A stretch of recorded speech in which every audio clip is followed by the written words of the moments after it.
if I didn't see this guy that I knew, second, who was younger than me, and you know, I'm a black man. I don't see a lot of black authors. Somebody needs to see you do your thing. Put on his neck, I'm coming in high, I'm coming in quick, got what I got, I'm so content, he calling me big, running up chicks, running up, loving that flex, been on that marathon nail, I run at my place, they loving the spread, foot on his neck. What's going on, family? It's Quintrell Lenore here, Q, your favorite career coach, back with another video. Listen, straight out the gates, you need to write a book, all right? I have nothing to sell you. I don't have a book program.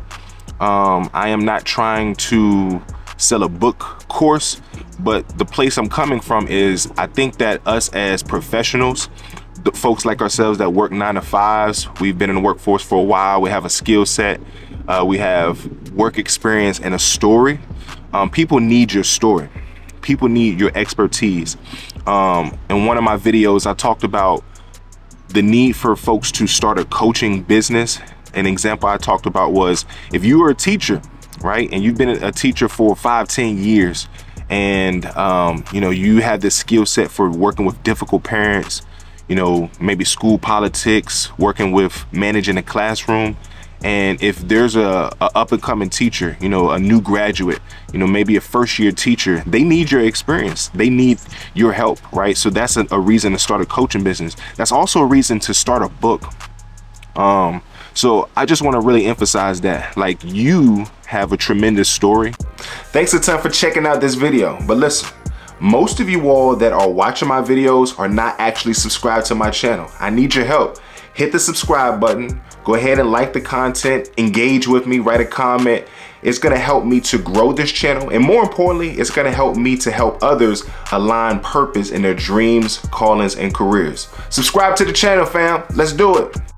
And I think when we think about published authors, we think about folks that are just, you know, their brand is popping, is sexy. They're well known. They're probably somebody that we think is very rich. But yeah, that's not real. I mean, it's real, but most of us are not rich and famous. But being a published author can be a great resource for you to get some additional streams in terms of financial revenue, but also it can be a way to help serve somebody else. Somebody needs to hear your story. They need your experience and your skill set. So I want to start off like this. First, I want to talk about this guy right here. All right. Shout outs to Vad Lee, right? He wrote this book, Purpose Over Position. Man, so let me tell you about my brother Vad Lee.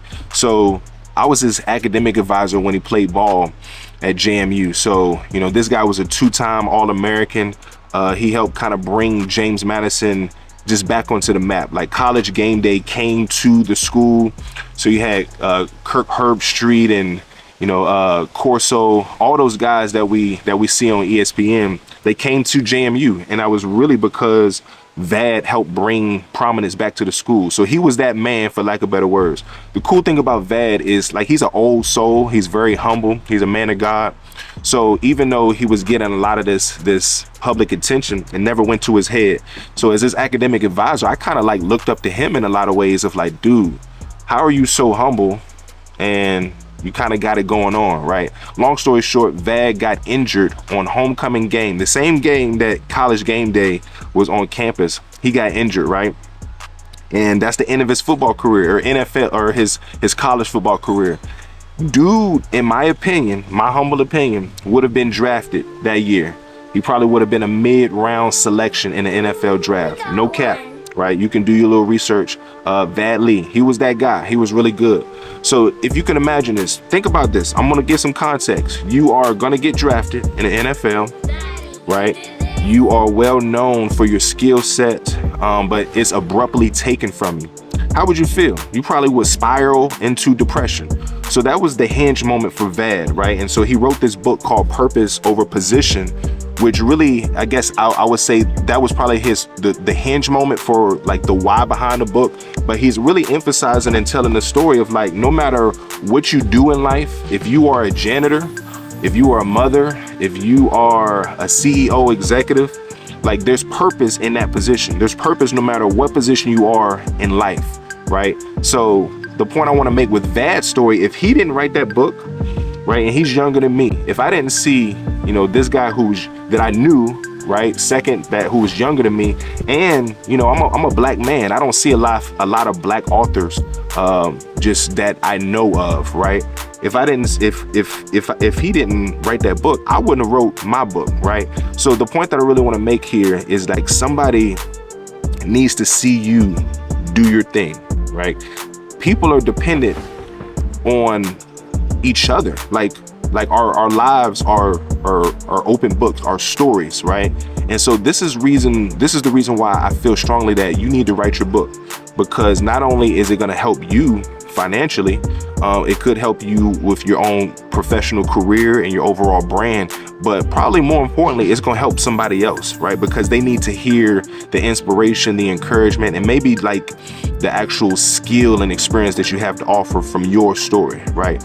I was talking to my wife. My wife comes home every day and she likes talking about, you know, how her work went. As a husband, I have to listen. Like it's just part of the husband contract. Do I want to listen? Not all the time. But the point I'm making is like every day she's talking about how she's working with these difficult students. You know, she works in a middle school. Y'all know middle school is crazy, right? But she's very restorative. Like she's a problem solver. She's using empathy to, you know, the 100th degree. She's using a lot of patience and problem solving. And I'm like, babe, you need to write a book, right? You need to write a book, because not only do the students need it, the administrators, the faculty that you work with, they need to hear your story, but there's other professionals that look like you that need to hear like the work that you do, right? Last, I'll land with this. Me and my wife, we went on a vacation a few weeks ago, and you know, we were in Jersey, Newark, New Jersey, right? So shout outs to Newark, rough place. And we took the train. We're taking the train back home to where we live from Newark, and one of our Uber drivers who took us from like the port to the actual train station just had a tremendous story. You know, was locked up, went to jail, but really was calling out like a lot of the equity challenges growing up in Newark. Not a lot of job opportunities. So this man is, you know, pretty much working 7 days a week. He says he has multiple jobs, multiple businesses. I think he had a clothing line. He was our Uber driver. He was hustling, right? But he was really emphasizing how he was trying to break the cycle of equity for his family first, and then overall. I was like, dude, you got a story inside of you. You got a book inside of you. And I think for him, he was like, I haven't known anybody that wrote a book. And you know, I told him about my book, whatever, and it was just a light bulb that went off. The point I'm making is like, people need to see you do your thing. They need to hear and read you do your thing. So don't get choked up on it.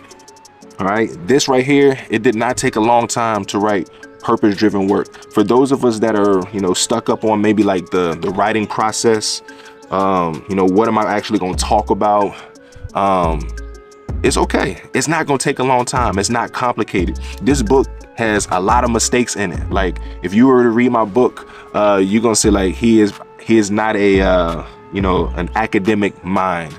But like that's not gonna hang me up from not releasing a book. So don't let that hang you up, right? Don't shoot for perfection, right? Shoot for purpose, right? So if you need any help, hit your brother up. I think this is a really good read for those of you all that feel stuck or feel like kind of inspired or just thinking about writing a book.